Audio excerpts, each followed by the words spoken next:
such beautiful words and such extraordinary work and leadership and modeling that you do in the world.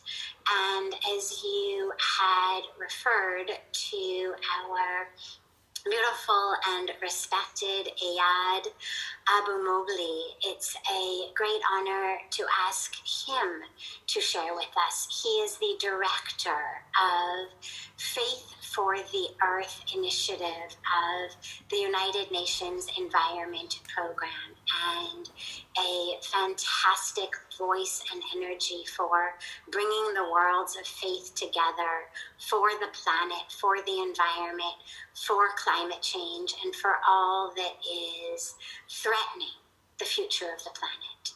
Ayad.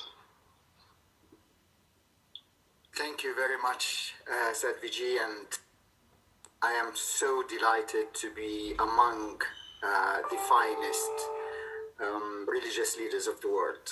I am really speechless after hearing all of the wisdom, the spiritual and the divine love that you all have bestowed upon us today. And we are still learning from your wisdom, and we will continue learn. Not only learn, but also practice and try to a little bit emulate your leadership in all of what you're doing.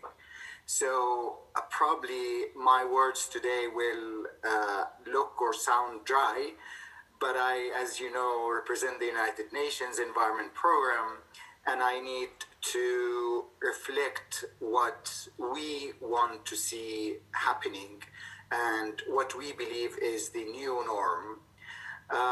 As all you know, the Earth Day was, started 50 years ago, and it was because of the frustration of the people, and it has changed the world views on environmental issues. And ironically, today, a pandemic is also changing the views of the world, but not only the views, but must change the actions towards a better future. So the world has ended the way we knew it. But of course, it can be a better world if we all want that to be, and if we all collaborate for that.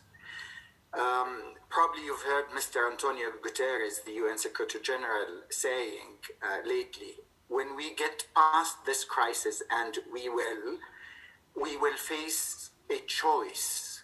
We can go back to the world as it was before, or we deal decisively with those issues that make us all unnecessarily vulnerable to the crisis.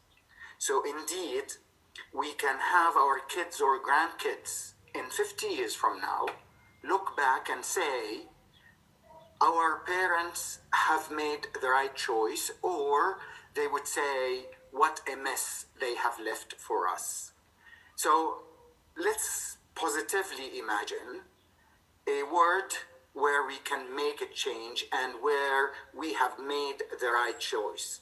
So I would like to share with you a few points that we think are essential to making the new normal.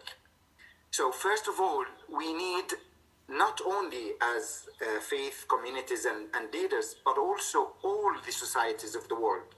We need to be part of the solution, and which requires that we change our behaviors and our attitudes as individuals, as citizens, and as followers, from being consumers to being sustainable creatures living on Earth. We were forced to be minimalists during this crisis and the pandemic and the lockdown. And we are still living, and we probably are happier than before. We talk to our friends and family members who we have not talked to in a long time. We probably are doing our work more efficiently, and we have probably, certainly we have reduced our environmental footprint.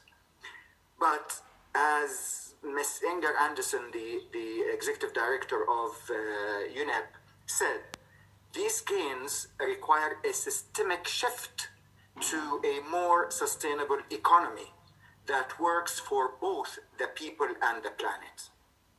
The second point that I would like to make is that we need to build back better. So there's no doubt that this pandemic will have a dire socio-economic consequences that we will feel for a long time, but we are responsible to building back better.